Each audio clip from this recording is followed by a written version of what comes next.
Hello and welcome back to the CashPT Lunch Hour podcast. This is your host, Aaron LeBauer, and today my special guest comes all the way from down under, or tomorrow. His name is Antony Lowe. Antony is the physio detective. He is a women's health therapist. He's got a podcast, the Women's Health Podcast, etc. And Antony came highly recommended, so I wanted to have him on the show, and he was like, absolutely, let's do it. And we found a good time. So Antony, thank you so much for being here. I really appreciate you. Ah, you're welcome. Thank you very much. I just want to slide in there that I do musculoskeletal and sports as well. Awesome. So musculoskeletal being ortho, I think you guys call it ortho PT, Yep. and the sports performance, sports injuries, stuff like that as well. All right, great. So that's awesome. And you're pretty tall. We haven't met in person, but I think from the pictures I've seen from you, you're pretty tall. Yeah, I'm 6'2". Okay. All right. So I'm 6'3", so not so far off. Not that tall. Yeah, no. Everybody But else you is look, shorter, right? well, they must be really short because you look like you're 6'6" or 6'5" in some of the pictures I've seen. So No, I'm just a big boy. yeah, that's awesome. So tell me, I always like to ask people, like, how'd you get into physio? Like, was there a interesting journey, or did you just fall into it? Look, from my background, Asian Asian background, Chinese parents, but grew up 100% in Australia. I thought I wanted to do medicine, Yeah. and I just didn't study hard enough to get the marks to do medicine. And so, a friend of mine who was smart enough to do medicine, she was choosing to do PT because she wanted to be able to help people in a different way. And I thought, that sounds pretty cool. So I did Mm-hmm. PT. That's how I got Yeah. into PT. And what's really funny is that I I seem to be quite suited to PT, and in the end, a few of my friends went on to do medicine, and I thought, yeah, probably not. I really like what I'm doing, and I got to see what doctors were doing, and that just really didn't interest me compared to what I was doing in PT. So, hung around in PT. Yeah, I'd go okay. Yeah. All right. So did you so in Australia you guys go through like uni and you just kind of get like a degree, or is it there's a secondary stage of getting your degree there? Yeah, so it's unfortunately following the American model more these days. Mm-hmm. Um, but there is still an undergrad PT degree, which is a 4 years bachelor's. So it's a professional degree. You don't even get to choose. Like, I think I had one elective where I got to choose what I did. Yeah. Otherwise, they tell you what you're doing. Um, so that's the one that these days it's really, really high. Like in the state, you have to come, in the top 2%. When I went through, thank God, it was only the top 3.5%. So, Yeah. not too bad. Well, But I'm yeah, lucky. I'm lucky. I passed our GRE by 1 point. yeah, do you know what I mean? So Yeah. lots of people do exercise sports science now, and so sports science or kinesiology, I think in some parts of the world it's called, Hmm. and then they go on and do a postgrad masters. And I think doing it this way, we get a more rounded profession. Hmm. But I just to stereotype the undergrad path, they tend to be more nerdy. So Hmm. the people who do the undergrad part, they tend to study a different way, whereas the people who come through the master's program, um, if they're not the nerdy types, they tend to be just more fun people and relate better to people. Yeah. So it's actually been quite interesting to have a look and see the types of people. So I appreciate the whole range of the people we have in PT because of that. Yeah, that's awesome. Well, we're in Australia, you guys are pretty much like more laid back than we are anyways. And I mean, it comes Yeah, across really great. I mean, I can imagine it helps relating to patients as well, but yeah, it depends. So yes, we are more laid back, but we punch above our weight. hmm. A lot of the names that you hear are from Australia and New Zealand, for Yeah, example, Maitland and Mulligan, Mackenzie, um, and then they influence people like Stanley Paris and right. all those types of people. They all hung together, so you know, it's we go okay down here. Yeah. Yeah. No, you guys do a lot of things better than we do, and We influence us a do. lot, you know. I'm just Not gonna saying. lie, we do. Yeah. You chill out better. you have you have more like relaxed way of things, and people are so. Anyways, you guys have Bondi Beach right there. So We do. tell me about the map behind you, like because you were saying before, like this is new for your podcast. So where are you on the map other than standing in front of it? I am at home, so Oh yeah, you there it can't. is. Yeah, so I'm right here. I'm at home here, and I work over here. Okay. And if I move out of the way, you can see the Sydney Harbour is. Sorry, that's Botany Bay. Sydney Oh Harbour yeah. is up here. Okay. This is Sydney Harbour. Uh-huh. And Manly Beach is up there. Bondi Beach is down here. Botany Bay is here. That's the airport. So I Yeah. just marked a few things on there just Yeah. so that people can see what Sydney's like. So, the city itself is relatively small, but the Greater Sydney area is relatively big with Yeah. 5 million people in it. It takes you 2 hours to drive north to south, and it can take you to probably 1.5 hours, depending on traffic, Wow. to drive east to west. Wow. So, Some of my good friends moved to Canberra, and Renee, she I got feel sorry for them. I know she got a job at the Australian Institute of Sport doing like sports psychology. Yeah, So that's pretty good though. yeah, Like the AIS is good, high performance unit. yeah. So tell me, yeah, after you went to physio school, you got out. Did you just start doing regular PT work? Like what was the journey? Like what were the problems you were seeing and things you were solving? Like just doing musculoskeletal work, and then you got into women's health. Like what was that? Yeah, so it's kind of a mix. When you go into the hospital system here in Australia, you generally do rotations so Mm-hmm. that you get lots of experience. So every 3 months they rotate you in and out of places. So I did. You do every second one is outpatients, and then I was doing surgical wards, I was doing medical wards, and I was doing coverage as well. So anybody that went on holidays or was sick, you'd pick up their load. And that's how I came to do women's health, Yep. because I was doing the antenatal clinic coverage as well as the postnatal, uh, immediate recovery, explaining about postnatal recovery and just checking in on patients. And Mm-hmm. it seemed like I went okay at that. And so I ended up doing the antenatal exercise education for those classes at the hospital. And I was in the hospital system for 3 years. And I took a private practice job after 2 years in the hospital system just on the weekends because I thought, I wanted to get my hand in seeing more outpatients and seeing what it's like out there. When you grow up in the hospital system, you get this sense that the private practitioners are just that much better. Um, Not necessarily true, Right. but I was looking. The problems that I was seeing were, um, people coming in with persistent pain, people coming in needing help, people coming in with just your usual backs, necks, shoulders, post-surgical rehab, all the fun stuff.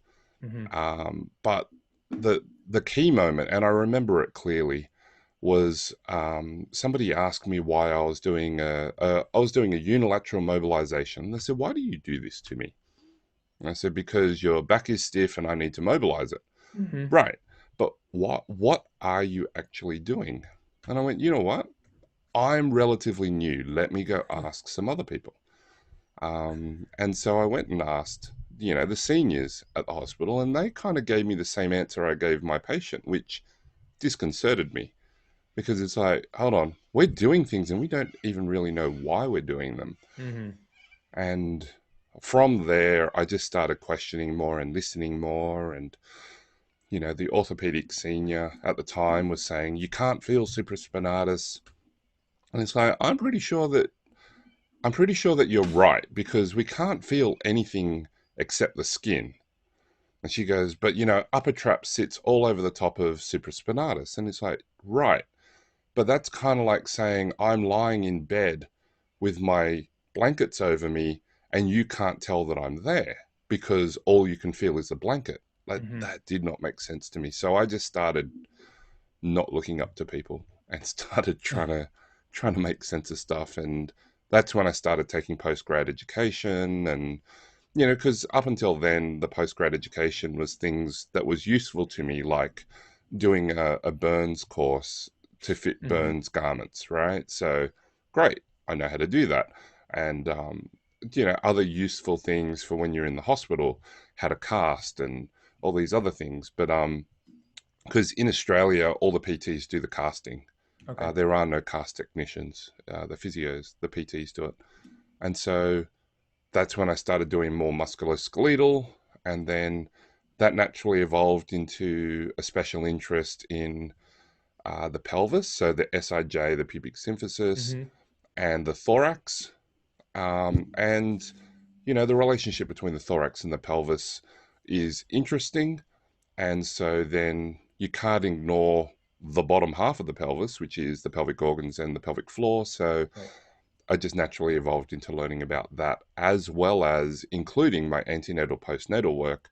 So, all of that just ended up enmeshing into what I am today, which includes the sports performance stuff. Mm-hmm. So, helping improve people who don't have symptoms, but they're hitting plateaus, as well as the usual, ortho PT type stuff. So, post surgical rehab, persistent pain, love persistent pain, um, and and the women's health side of Yeah. things. So symptomatic pelvic floor conditions, as well as um, safely improving performance, keeping people healthy, safe, and happy is what I like to focus on. That's awesome. So, Antony, did you get into the, I mean, did you kind of like gravitate towards women's health and pelvic floor because no one else was doing it or talking about it? Or, because like here, a lot of times people, there's women and then people that really want to do it. And then people are like, I'm not going anywhere close to that. Like we have like these weird taboos in America. I And I like was how did that work? I mean, was it just something that you like had a significant interest in, which it sounds like you were interested in the whole body, but Yeah, look, I realized that the way we were taught was to make it easier to learn. We compartmentalize things and we break it down. It's bones, muscles, ligaments, joints, mm-hmm. nerves, and other tissue, organs, etc. And so we learn those. And then I realized that we were taught to treat that way too, and we talk about people that way, which is terrible. Right. Oh, I've got this post ACL coming in today, pre-op rehab. It's like you just talked about a diagnosis and what you're going to do, not a person.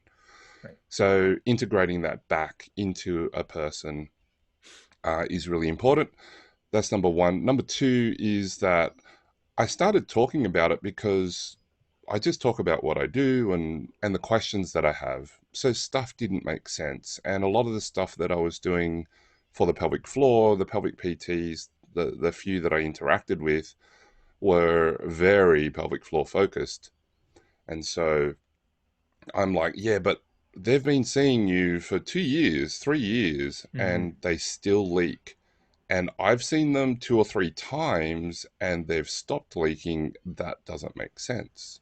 Um, so just a lot of observational stuff, Yeah. as well as talking about and then seeing it. And then, you know, one of the frustrating things is I leak when I run, and then people saying, and people don't do it so much now, but before people were saying, oh, it's because you don't contract your pelvic floor when you run. Mm-hmm. And teaching people to run with a contracted pelvic floor, like, do you know how not normal that is? Right. It is not normal to walk around with your ribs locked down and squeezing your glutes on and switching on your core. Like, all of that stuff happens normally and unconsciously, and we actually become anchors on people, holding people back simply because we're trying to get them to think about things that should happen automatically. It's almost like creating a dependent relationship where every repetition you do, I'm going to give you feedback on. Like, that's just Right. not normal.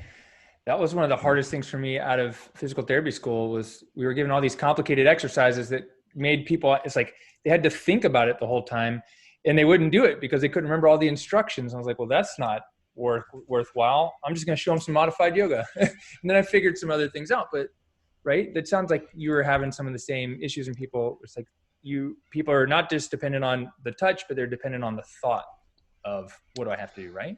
Yeah, and you know what? I fostered this too because that was the way that I was taught. Mm-hmm. You need me and my magic hands. And I'd seen people do it where they go, no, no, don't tell me what's wrong with you. I'm going to tell you what's wrong with you. Mm-hmm. And I just look and I listen. Well, I don't listen because they're not talking, but I listen through my hands and I put my hands on people and I'm able to tell them what I think is going wrong, Mm-hmm. and I learned how to correlate symptoms and their history to how they're feeling, and it makes me look really, really good. The problem is that we're just telling stories, um, and so, you know, unless we recognize that we have to separate our very subjective observations from the stories we tell ourselves to make meaning from them, unless we can do that, we're really just confirming our own beliefs and biases, um, which is why people get upset Mm-hmm. because an idea can be wrong, but they take it personally because they've become invested in the idea instead of just doing what the observations tell you to do. Right. Right. Wow, that's powerful. So how did you get into teaching like your continuing education or your pelvic floor courses? And did you just start doing that, or were people asking you? I mean, how did that kind of evolve? Yeah. Um, so there's a few things. Number one is that uh, when I ran a really busy clinic, I put on 2 hours of continuing education for the staff every week, Mm-hmm. um, and the PTs got half an hour one on one with me as well, um, because I really believed in investing in their skills and their care and support, because their success was my success. And you know, they basically whatever they saw a percentage of. So they were invested because the more that they saw, and I was throwing work at them, of course, whatever they saw, they got to benefit from. So I've been, you know, from about 2007, 8, probably 2008, I'd been running that. Mm-hmm. That's number one. Number two is from 2008, I was doing basically a 6 hour, 4 hour lecture practical session on the SIJ for a master's program.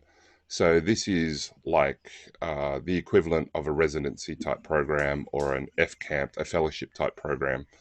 Um, so being able to teach that way was really interesting. And then I sold my practice. Well, I sold one practice in '08, and I sold my other practice in 2012, 2013. And I was on holidays somewhere, and I was training at a CrossFit gym locally, and they were interested in, you know, $20 and a couple of hours of show us how to take care of our bodies and things like that. Mm-hmm. And so that's how that started. A 2 hour thing turned into a 4 hour thing, turned into a 5.5 hour thing, turned into a 2 day seminar, you know, and Yeah. I've got many different things that I can talk about. But that's how that started. Yeah. And you know, I did a tour in the Northwest, USA and Canada, which was really good. I was really surprised by the turnout for that. Mm-hmm. And then, you know, I did 7 locations, and I think all but sold out one of them. Wow. Um, uh, and and I shouldn't say sell out because it was all by donation. It's Mm-hmm. like, you know what? You just donate what you think. Here's a recommended donation, and they paid the recommended donation.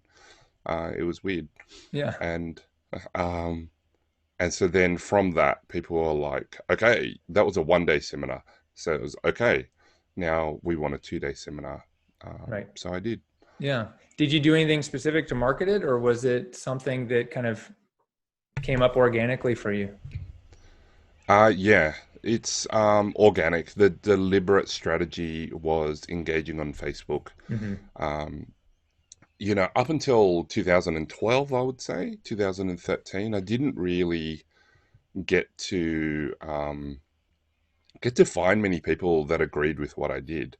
So it's Mm-hmm. kind of lonely, you know. And so you're just in your own little bubble, and Facebook comes along, and you know, I'm just using Facebook for shits and giggles and stuff. And every now and then started talking about stuff, and people added me to a group. But Yeah. in 2013, I think, um, CrossFit put out a video about peeing, Mm-hmm. and people went nuts. And I wrote a blog about it, and Yeah. so people found me. Yeah. I remember Like that.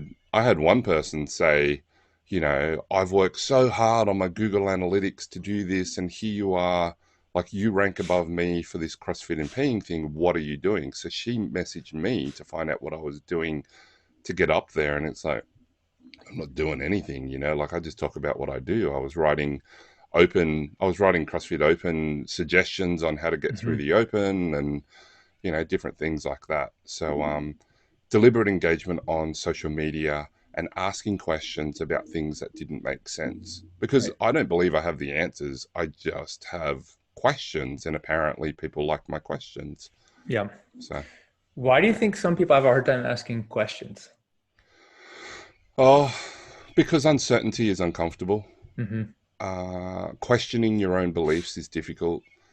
2013 was 2012. 2012 was really when I started questioning my beliefs about what I was doing and why I was doing it. And so part of the reason why I sold the business was um, because I was doing a specialization training program, which is the highest recognition in Australia type thing. Um, and I I needed the time and the space to do the research and the thinking, and it was good for me. Mm-hmm. They weren't ready for me, and I wasn't ready for them. And then I went on this journey, which took about 3 years to get to a realization of where I wanted to be, and really condense what I'd done over all those years into what was useful and what wasn't, and why. Right.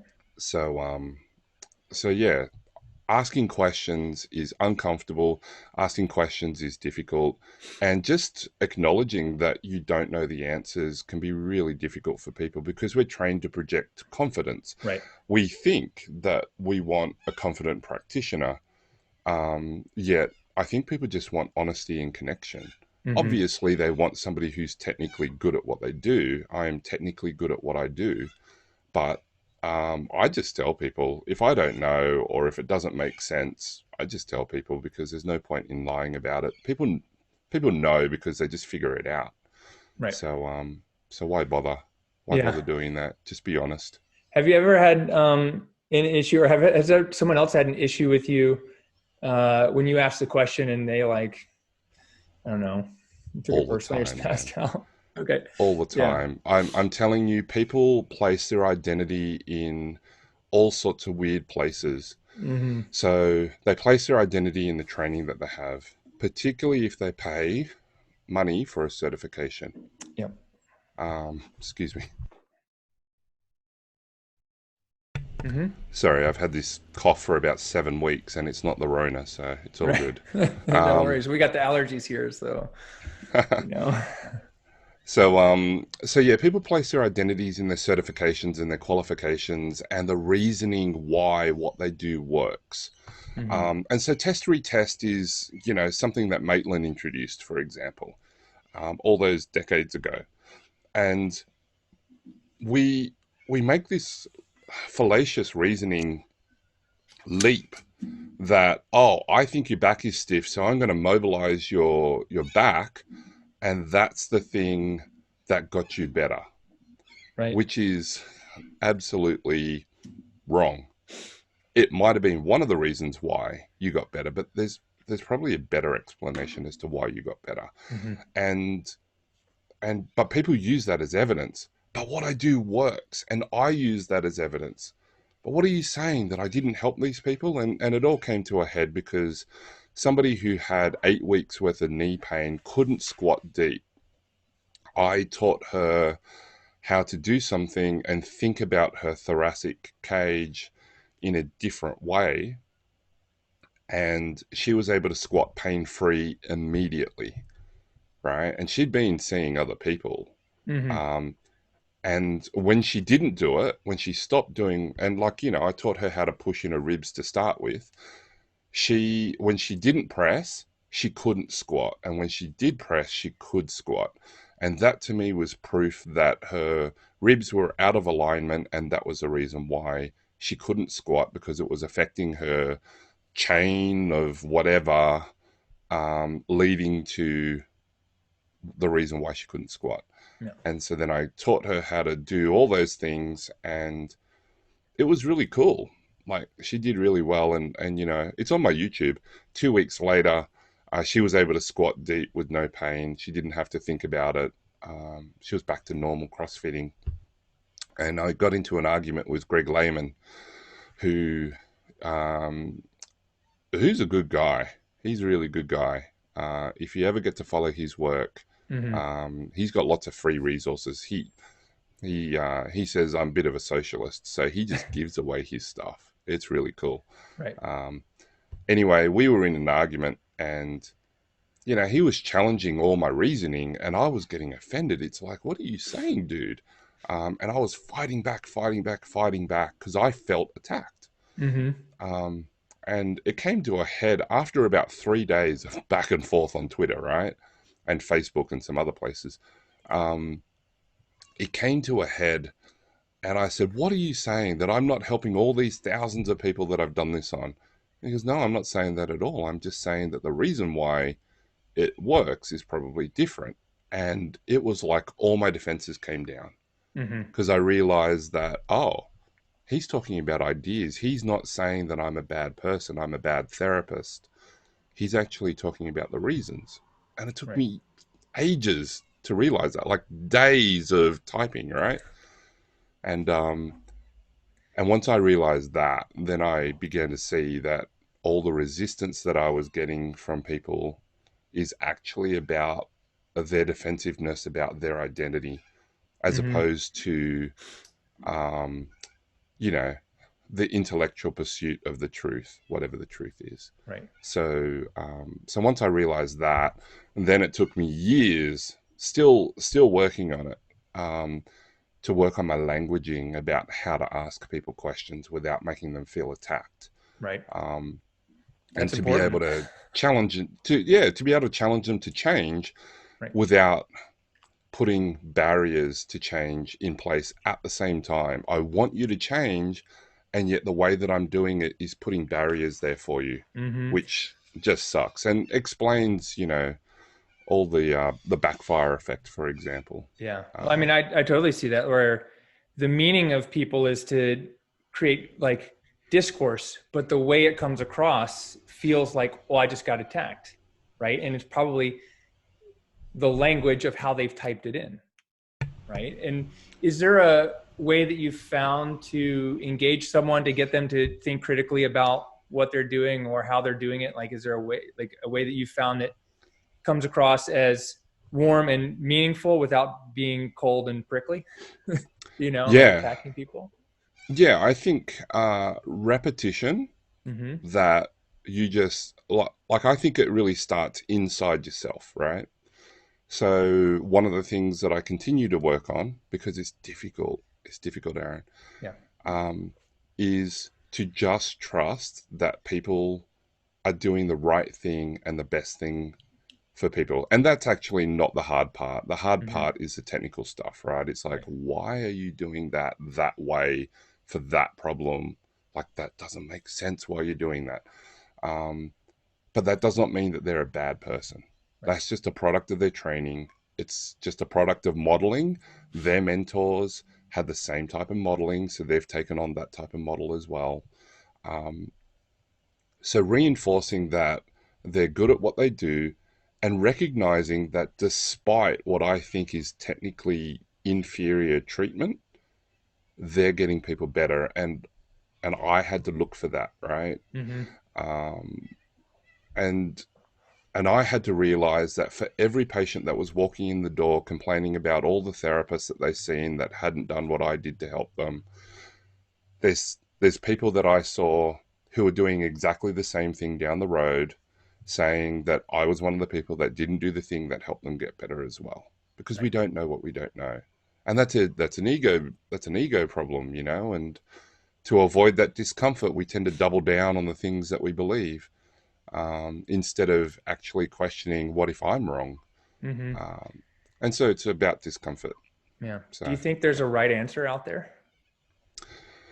I think there are better answers than others. Mm-hmm. Yeah.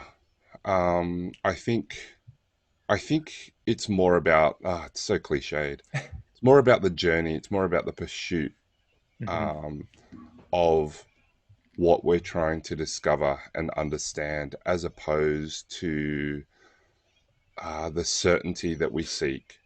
So, the pursuit of truth is a journey. The scientific method is is a cycle. Like it doesn't come to an end. It just repeats. Right. Um, and if you understand that, then you understand that you're allowed to change your position, and it doesn't make you a bad person, Mm-hmm. because at the time that you believe that, you were doing the best you could with the information you had. And that can be overwhelming because we have the internet now, right? Right. Like, when I started, I was telling my daughter there was no internet.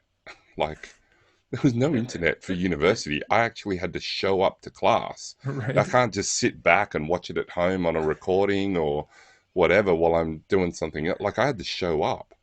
Um, so understanding that is really, really important. Yeah.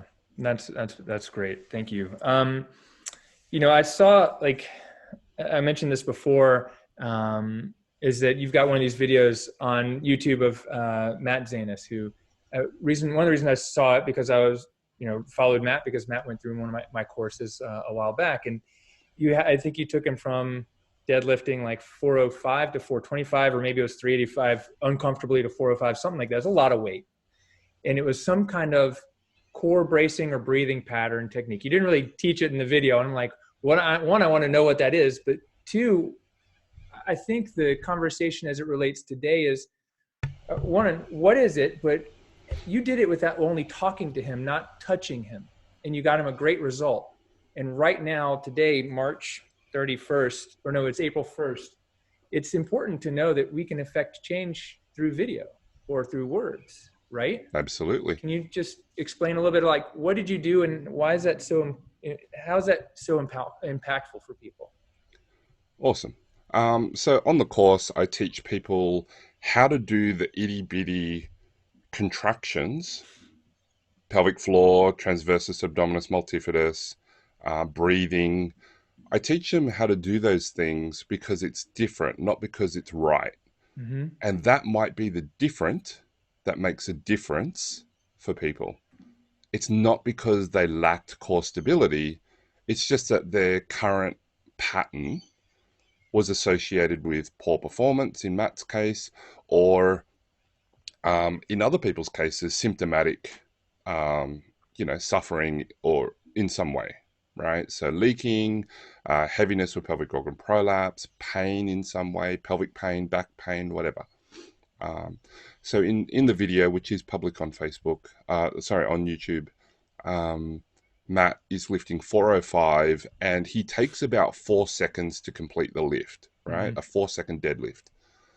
And then we get it to a 2 second deadlift. And if you've ever done any heavy lifting, like a 2 second deadlift is a lot faster, a lot more powerful than a 4 second one.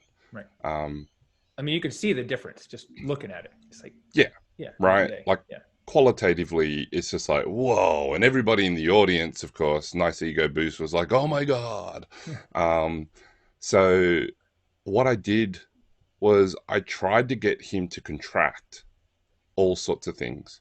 Mm-hmm. And he did it. Like, I just trusted he did that. But, we were all trained in, okay, you're going to deadlift, make sure that you screw your feet into the ground, activate your posterior chain, switch your glutes on, you know, core on, ribs down, shoulders down and back. And and I tried to get him to do less of that, and then he still was slow. And so then I tried to get him to think about it and associate it with a kinesthetic trigger, basically. Mm-hmm. So trying to associate a feeling with an action. And so you'll see him double leg slap because that was his trigger. Um, and yeah, then I told him not to think about it, just to trust that it Yeah. was there. Yeah. Now, was that the reason why he did it? I don't know. Maybe it's just because I got him to think about something else, and that was the reason why. It's hard to say. Um, but yeah, it's pretty cool. Yeah. And it happens all the time. It happens with my patients and it happens on every course. So, being able to being able to associate success is really Mm-hmm. important. To get that difference using words only. Um, another cliche is that you have two ears and one mouth. Do more listening than you do talking. Mm-hmm. Ask more questions. And again, your performance comes from what you're thinking about on the inside. And I know that it's super common to tell people to do positive affirmations, for example, right? Now, I don't have any research to back this up. It just doesn't make sense to me because who are the people that do positive affirmations? Like, excuse me for a second. Mm-hmm. Who are the people who do positive affirmations? Who look in the mirror and say, you're smart and you're strong and, you're successful. The people who stand in the mirror doing that are people who don't feel smart, who don't feel strong, and who don't feel successful. And your brain's really smart, right? Your brain knows that you're lying to yourself because it does not believe that you're strong, smart, and successful. So rather than, I never really like that positive affirmation thing, and it really does work for some people. It's Mm-hmm. great. But there's this cognitive dissonance for me. If I lie to myself in the mirror, no, it just doesn't work. So what what I find works better is experience rather than knowledge. For example, I'm way too overweight. Overweight is not the word. Like I am morbidly obese. Um, and I know what I have to do. I know how to exercise. I've trained Olympians. I've worked on Olympians. I've worked with high level athletes, games athletes for Mm-hmm. the last 7, 8 years, CrossFit Games athletes, that is. I know how to help the best of the best perform well and stay performing well. I've taken those athletes to increasing their personal bests out of a plateau, Olympic weightlifters. I know what to do, and yet I don't do it. And trying to understand why is interesting. The bottom line is that I'm currently prioritizing other things other than my health. Mm-hmm. So I just recognize it, own it, and go with it. But with trying to get that initial buy-in, that result, that positive affirmation thing doesn't work, I realize that knowledge, telling people what's wrong, doesn't work a lot of the time, right? And it's only because people don't know. Mm-hmm. And the people that doesn't work on, those people. They're the people that have been around to therapists and going, oh, here we go again. He's going to give me that stupid external rotation exercise, even though I snatched 80 kilos, 185 this morning. I'm going to do this TheraBand exercise for my shoulder. Like, they just become cynical Right. because they don't feel it, right? And so to get that buy-in, use your words to get the feeling. Experience before knowledge. And don't even tell them what's wrong.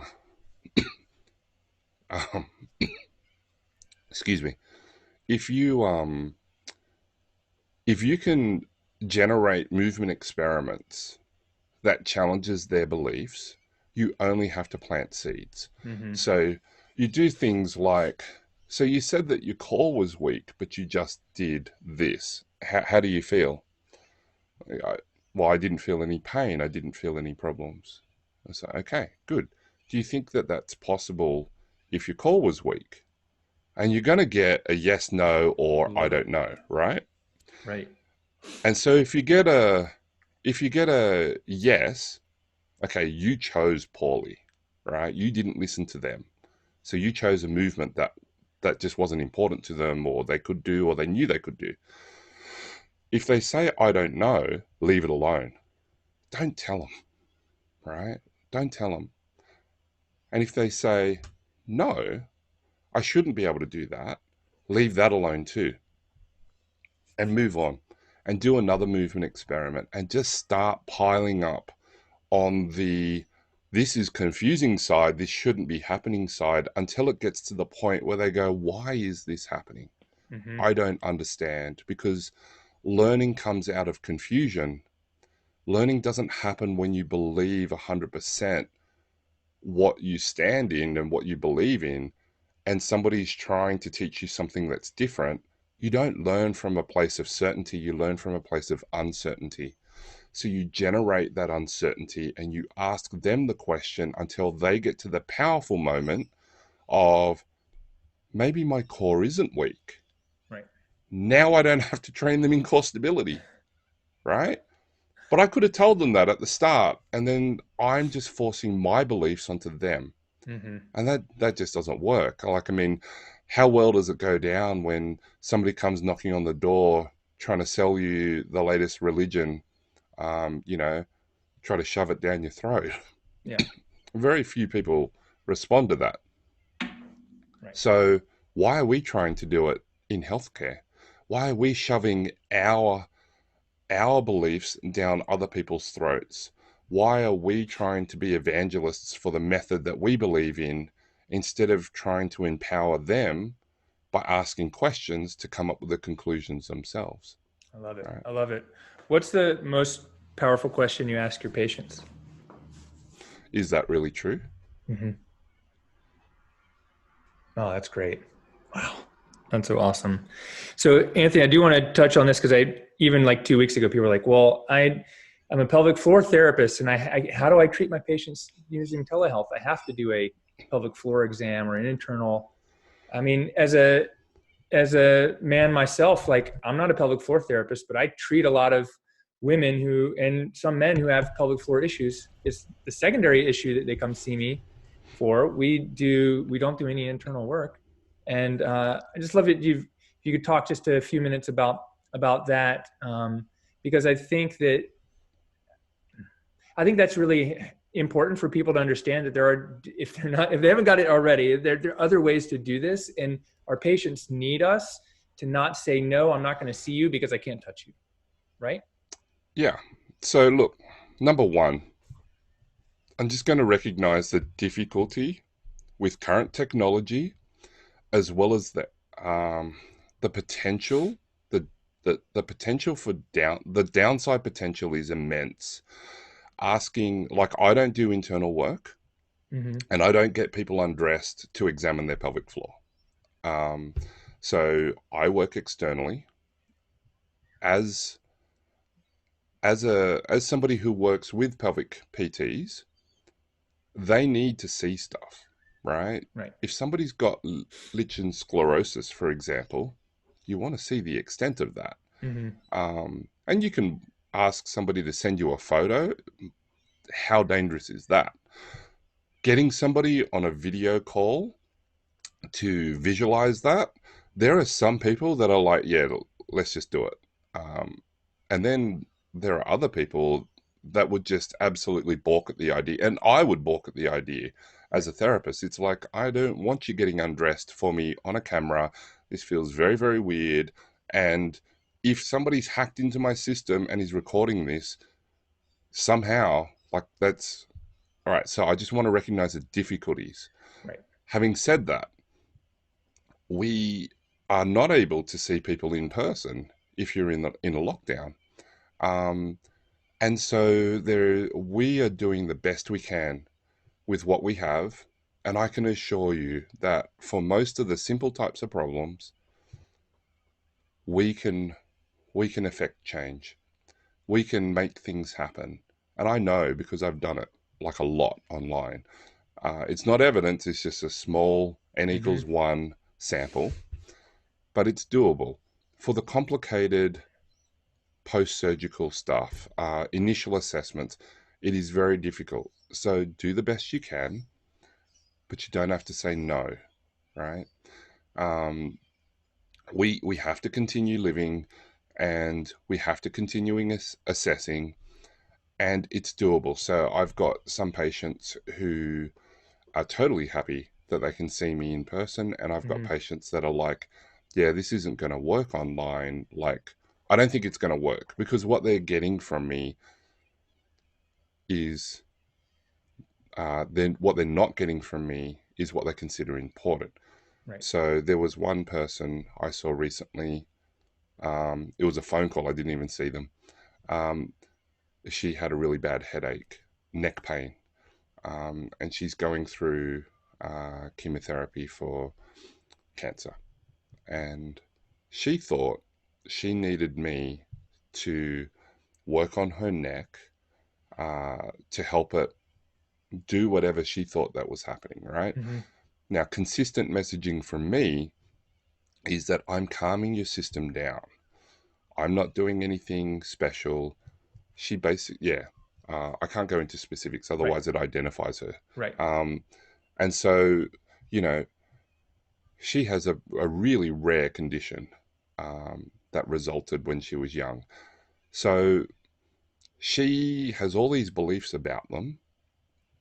However, whenever she comes to see me, she sees me when she's really stressed out, and I calm her system down using manual therapy. Mm-hmm. Now, I am not mobilizing joints, I'm not doing anything like that.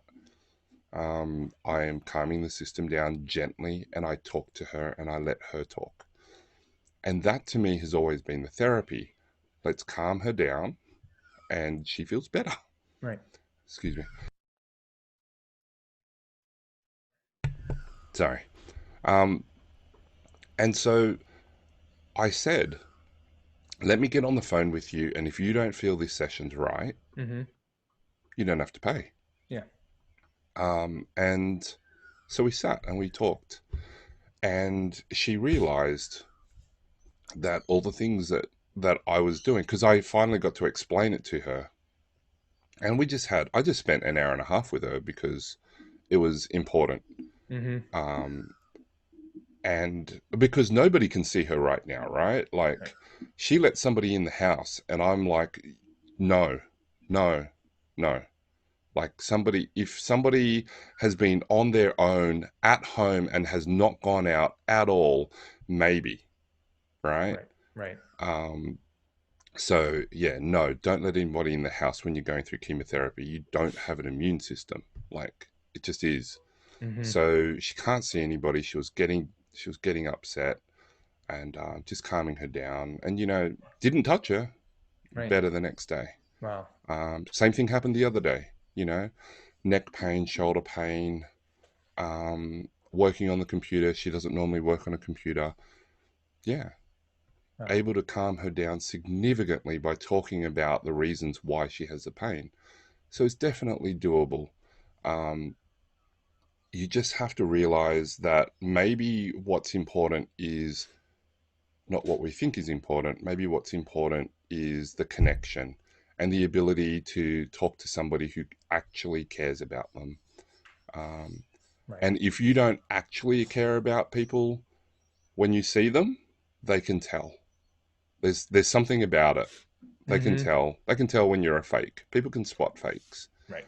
100%. So Yeah. so Man, you that's powerful. genuinely Thank have you. to. Yeah. Yeah. No worries. I mean, that's one of the that's the untangible what's the word? The Intangible. intangible thing that we can't control for when we're trying to even study what we're doing. And that's what makes it Yeah. so hard, isn't it? Yeah. Yeah, that's right. How do you tell people how to be a good person? How do you teach people how to actually care about people? Right. That's difficult. It is doable, by the way. I believe you Mm-hmm. can do it. And honestly, if you don't believe that you can make a good change in an online consultation, don't bother. Yeah. Because if you don't believe it, it's going to come through. It's going to shine through, and people are going to tell. Right. So don't bother until you believe that it's possible. And if you want to believe that it's possible and you currently don't believe it's possible, just do it for free. Yeah. All right? Yeah. That's Do it for great. free and see what happens. I And mean, just practice on people. Yeah. What you've already said today, one of the most powerful things we can do is ask the right questions to people and listen. Yeah, not even the right questions, man. Just a Just question. ask questions. Yeah. Ask Oh, that's questions and listen. yeah, that's great. Antony, is there anything else before we finish up that you think is important or that people should know? Um, yeah, there is. Number one, and all of these things that I talk about, they are reminders actually to myself because I have these problems. Mm-hmm. Okay. And I still have these problems and I have to think about them because it is not natural. And I can put on a performance and make it look natural, but this is me, I am a work in progress Right. always. And, until the day I die, I will always be working on things. I want to encourage all the therapists out there, health professionals, fitness professionals. It doesn't really matter what profession you're in. If you're interacting with other people, it's not about you. So it's not about that you're a PT. So you said that people can call me Dr. LeBauer, and the way that you said it told me Yeah. that you realize that that's not really that important. Right. But but at the time it seemed like it was. Mm-hmm. Um, and it's not about you. It's not about your qualifications. It's not about whether you come up with the right thing or not. And it's not your responsibility to get people better. You are not their parent. So don't chide them when they don't do their exercises. Ask questions because maybe what they're saying to you and what they're doing is inconsistent. And instead of getting mad at them like a child, like you might with a child, maybe realize that they're saying the right things to you, but they're doing something different because they just prioritize differently and it's too hard for them to admit it. So ask the questions. It's not about you. It's not about, um, there are people that are burning out because they feel the responsibility of trying to fix people. You are not a fixer. You do not carry a toolbox with tools in them. So don't go around collecting tools for your toolkit. You are not a mechanic. You are not a body mechanic. You are a person who is interacting with another person, and our nervous systems interact, and that seems to be very, very powerful and very, very important. And that's why a student DPT can help somebody get better where an experienced person wasn't able to. Mm-hmm. Right. And we've seen it. I've seen students help people that experienced PTs couldn't. And I'm going to suggest to you that if all of us have had clients that have said, oh my God, where have you been all my life? Right. You're the only person that has been able to help me. If all of us are having that experience, how can it be possible that it's technical experience and knowledge that's the difference? Mm-hmm. So it's not about you, it's about them. And if you reset your focus, and I know people are going to say, but are you suggesting that I'm selfish? I'm just like, no, I'm suggesting that you don't even realize that you're making it about yourself. It's my diagnosis, and I'm telling you what you have to do about your body. But if you ask me the question, I'm going to say it's your body, it's your choice, but I'm going to act differently to that. Yeah. And that's an inconsistent message. It's got to come from within, that it's not about you, it is truly about them. And that means that let them choose to be the boss of their life. It's their body, it's their choice. You give them good information, you give them your opinion and your recommendations. But I also add, whatever you choose, let me know so that I can support you even if you disagree with me, right? Wow. And Yeah. I tell people, go look up Google. People say, "Oh, don't look at Google; it's bad." And it's like, no, go look up Google, and then tell. The only thing I ask you to do is to tell me what you find, so that we can talk about it. Because trying to tell someone not to do something, what are you? Their parent, their dictator, their boss. Mm-hmm. Like, why are you forbidding somebody to do something? Don't do that. You should say, you know what? If you want to, go look. Just bring it in. We'll have a chat about it. Yeah. Or jump on a call now and we'll have a chat about it at your next appointment. So, yeah, it's not about you, it's about them. And I know that you want the best for them. Everybody I've met wants the best for their clients. Mm-hmm. So that means that you cannot rest in the knowledge that, oh, I want the best for my clients. It's not about me, it's about them. That means that you have to work extra hard to see how you're making it about them, right? And if you don't know how, message me, I'll tell you how, Yeah. because I know how to ask questions. Dude, that's so awesome. Well, Antony, thank you so much. If someone does want to message you or get in touch with you, what's the best place for them to find you? Yeah, look, Physio Detective on Mm-hmm. Instagram and Twitter and Facebook. It's fb.me/Antony Low, ANTONYLO is my personal page. Physio Detective, my PT education, and the Women's Health Podcast are other ways you can find me. If you just Google Physio Detective, all my stuff comes up. There's only Yeah. one of us Yeah. in the That's so world. awesome. Well, hey, thank you so much for being here. I really appreciate it. And that was really awesome, awesome show. You asked, hopefully I asked some good questions for thought provoking, but I got a ton out of that. So thank you. I really appreciate it. Oh, you're welcome. Look, thank you very much for having me on. And honestly, I love connection. I'm all Yeah. about connection. So if you want to reach out and just chat, I'm happy to on Messenger. The hardest thing is phone calls and video calls. You know, Right. I've got to schedule them. But yeah, otherwise, Yeah. slide into my DMs. All Let's right. have a chat. Let's do it. Well, thank you, Antony. Well, this is the CashPT lunch hour. Well, this is Aaron LeBauer. Let me see if I can. Oh, I didn't want to do that. Didn't want to change my camera. But this is Aaron LeBauer, and this is the CashPT lunch hour. Antony Lowe, Aaron LeBauer. Start asking more questions, and we'll see you on the next show. Thanks so much.